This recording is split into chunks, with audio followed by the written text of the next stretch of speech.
안녕하세요. 무식한 영어의 가해방쌤 박쌤입니다. 여러분, 우리가 지금 뭐 하느냐? 여러 단어들이 모여서 명사로 쓰이거나 형용사로 쓰이거나 부사로 쓰이는 경우를 공부하고 있습니다. 그런데 그 여러 단어들이 모이는 방법이 세 가지가 있다는 거죠. 그 첫 번째는요, 준동사 형태.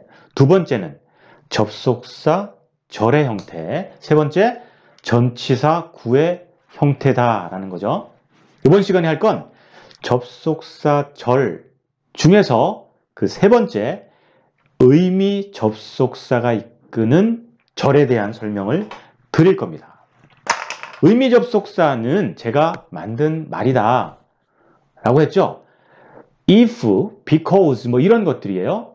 대시 이끄는 절이나 의문사가 이끄는 절에 비해서 다른 표현을 쓰다 보니까 의미 접속사라는 표현을 썼고요. 의미 접속사는 그 접속사의 의미, 그 접속사의 정말 그 의미만 알면 아무런 문제가 없다라는 겁니다. 대절이나 의문사절에서는 조금 특이한 것들이 있었어요. 그 부분에 대해서 지금 문법이 굉장히 복잡하게 설명을 하고 있는 거고요. 그런데 의미 접속사, 이 시간에 할 내용은 특별한 게 없다라는 겁니다. 그리고 명사, 형용사, 부사절로 쓰인다라고 생각하고 접근해 보니까 사실상 첫 번째, 명사절로 쓰이는 경우가 있긴 있는데 굉장히 한정적이다. 그 의미 접속사의 의미에 따라서 쓰이는 경우도 있고 아예 안 쓰이는 경우도 있더라라는 겁니다. 자, 예문을 좀 보겠어요. That he could do anything is because he is rich. That, 그게 뭔데? 그가 할 수 있을 것 같아. Do anything. 어떤 거든 할 수 있을 것 같다는 그것은 이유. 그가 부자이기 때문이다. 라는 겁니다. 그가 어떤 거든 할 수 있는 것은 그가 부자이기 때문이야. 라는 말이죠. because가 이끄는 절이 분명 명사절로 쓰이고 있습니다.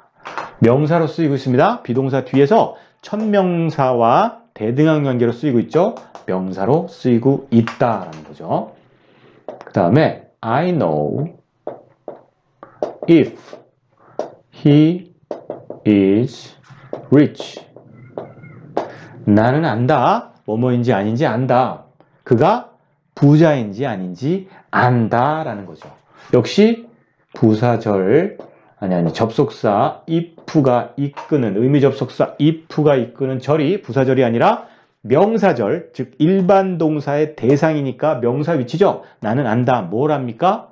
그가 부자인지 아닌지 안다라는 거죠. 하나만 더 해보면 역시 I know when he will go.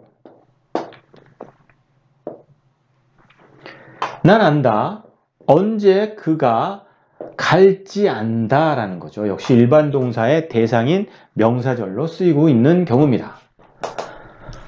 그런데 여러분, 명사절이 좀 더 있잖아요. 예를 들면 천명사로 쓰이거나 아니면 전치사의 그 뒤에서 명사절로 쓰이는 경우. 그런데 이런 의미 접속사들은 명사절, 그런 식의 명사절은 잘 쓰이지 않는다라고 생각하시면 좋겠습니다. 그리고 모든 의미 접속사가 이렇게 쓰이는 건 아니에요. 그 접속사의 의미에 따라서 한정적으로 쓰인다라는 겁니다. 의미 접속사가 한 30여 개 정도 됩니다. 그렇죠? 그 뜻만 아시면 큰 문제는 없다. 왜? 그 쓰임이 다양하지 않으니까. 왜 다양하지 않습니까? 말이 안 만들어져요, 여러분. 자, 두 번째, 형용사절로 쓰일 때를 따져보겠습니다. 명사절, 형용사절. 형용사절로 쓰일 때는요, 천명사, 그리고 비동사가 오고, 그 다음에 형용사, 이 자리죠, 이 자리. 그런데 이 형용사 자리에 의미 접속사를 붙여서 문장을 만들려고 노력을 해봐도 명사절의 첫 번째 예문처럼은 나오는데 형용사, 즉 천명사를 부연 설명해주는 식으로는 만들어지지 않더라는 거예요. 이거는요, 대등한 관계라니까요. 대등한 관계면 명사. 그리고 형용사절 대표적으로 쓰이는 게 우리가 명사 뒤에서 형용사절로 쓰이는 거잖아요. 대절이나 의문사절에서는 이 명사 뒤에 쓰였어요. 대절, 의문사절. 이 명사를 대시 받거나 이 명사를 의문사가 받아서 연결되는 문장이 가능했다. 그리고 얘를 우리가 관계사라고 하는 거죠. 그쵸? 이런 문장이 중요하고 당연히 아주 많이 쓰이죠? 가능했다. 그런데 의미 접속사, 이 자리에 의미 접속사가 온다는 얘기는 의미 접속사, 명사 뒤에 다 지우고 명사 뒤에 형용사절인데 의문사가 아니라 의미 접속사죠? 의미 접속사.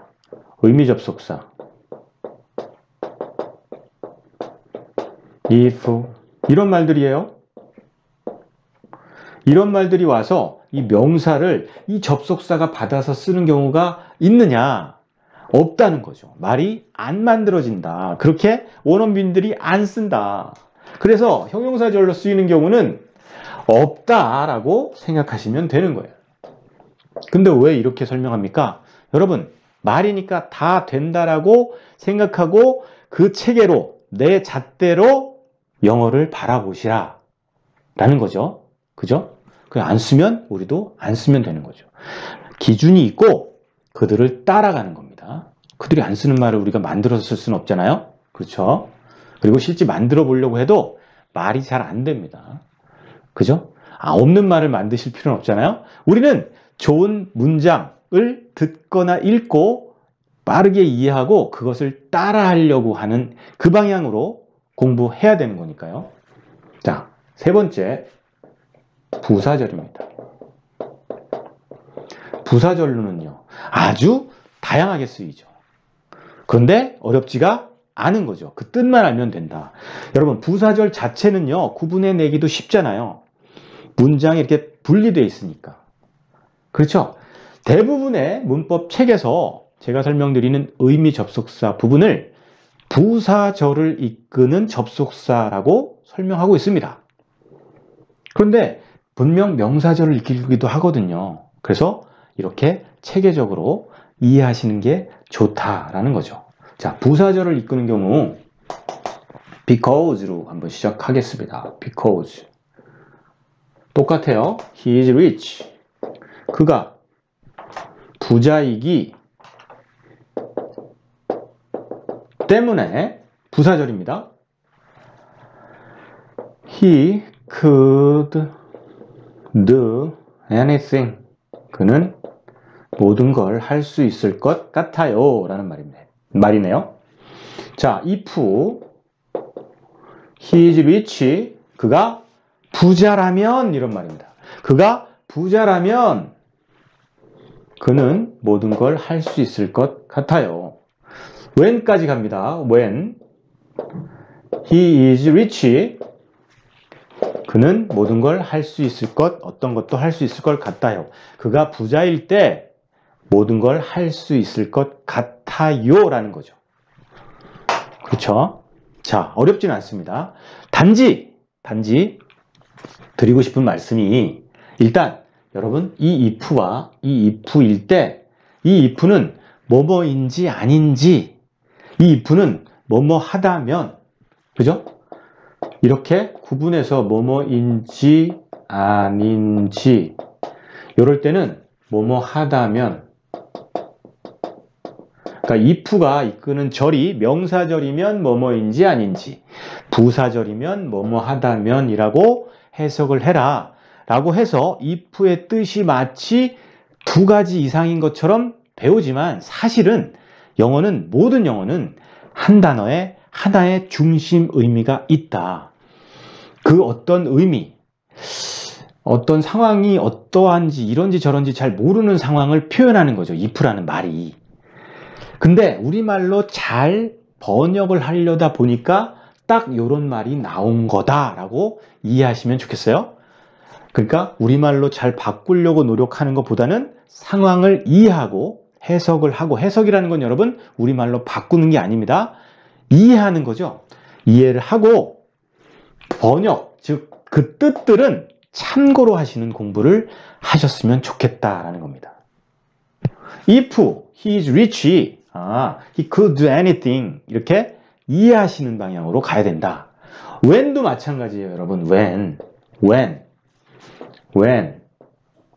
when이 명사절로 쓰이면 언제라는 의문사처럼 해석이 됩니다. 나는 안다, 그가 언제 갈 것인지. 그런데 when이 부사절로 쓰이면요, 그가 부자일 때, 뭐뭐 할 때라고 해석하라고 배우죠. 하지만 when의 의미도 그냥 하나라는 거예요.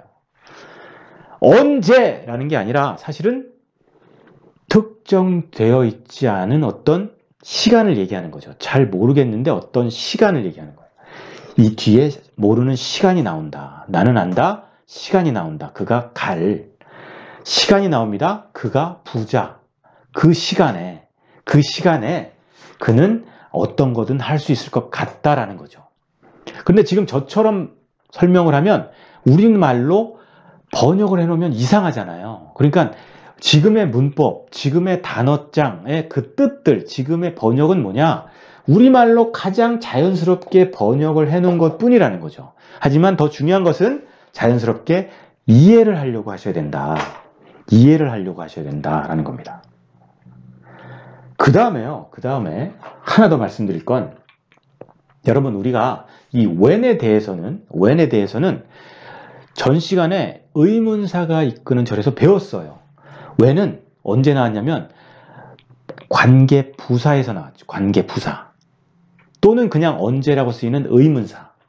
그럼 이게 지금 의문사고, 이건 접속사고, 그렇죠? 그런데 이 앞에 예를 들어서 I know the time이란 말을 집어넣으면요, 이 when은 순수한 의문사가 아니라 관계부사가 되죠. 관계부사가 돼요.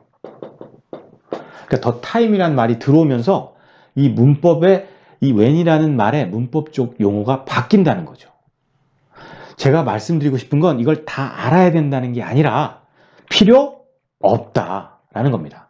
I know the time when he will go 라고 쓰여 있으면 그렇게 이해하면 되는 거죠. 그렇죠? 그러니까 when이 어떨 땐 부사, 관계부사, 어떨 때는 의문사, 어떨 때는 접속사, 부사절을 이끄는 접속사라 그러고, 이때는 의문사란 표현을 안 써요, 여러분. 이 when을 부사절을 이끄는 접속사라고 하지 의문사란 표현을 안 쓰거든요. 그러니까 공부하는 입장에선 굉장히 혼란스러울 수밖에 없는 거죠.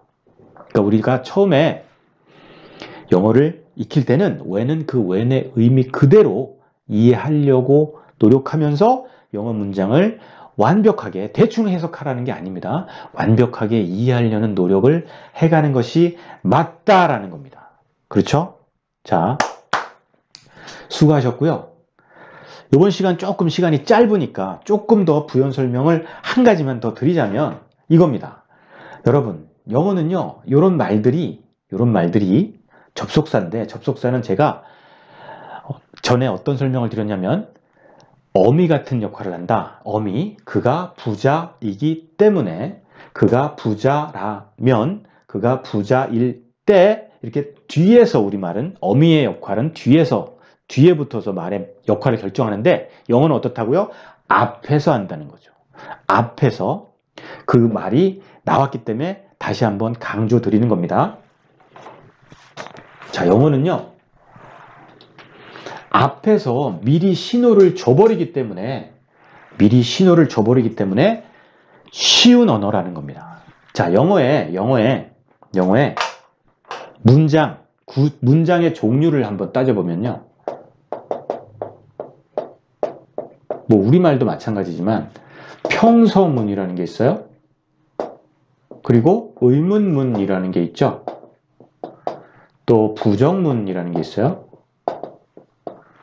그 다음에 뭐 조건문, 이런 말이 조건문이죠. if가 들어간 말들. 그 다음에 뭐 청유문, 청유, let's go, let's로 시작하는 말, 뭐 하자 이런 말이죠.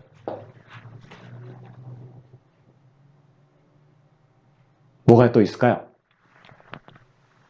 명령문도 있네요, 여러분. 명령문. 이게 문장의 어떤 성격을 나타내는 말이죠. 그런데 재밌는 건 말씀드렸듯이 이 모든 문장의 성격을 어디서 얘기하려고 한다? 문장의 우리말은 제일 뒤에서, 영어는 제일 앞에서.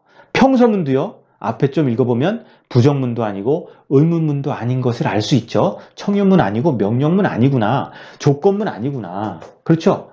이 if는 조건문이란 이름이 있지만 이 수많은 부사절을 이끄는 이런 말들, 이런 접속사들, 이런 의미 접속사들이 많은데 그 모든 문장의 공통점은 당연히 앞에 있다는 겁니다. 앞에. 여러분, 이런 접속사들의 말이, 뒤에 있는 말이 길어지면 길어질수록 우리말은 어려워지는 거고요. 왜? 끝까지 들어봐야 말하는 사람의 의도를 아니까. 영어는요, 이 뒤에 있는 문장이 길어져도 이미 그 문장의 내용을 간파하고 들어간다는 거죠. 의문문이나 부정문, 명령문 다 마찬가지입니다. 조금 이번 시간에 설명드릴 의미 접속사와 벗어난 내용이긴 하지만 의미 접속사가 이끄는 부사절에서 많이 활용되는 부분이기 때문에 같이 한번 설명드려 봤습니다.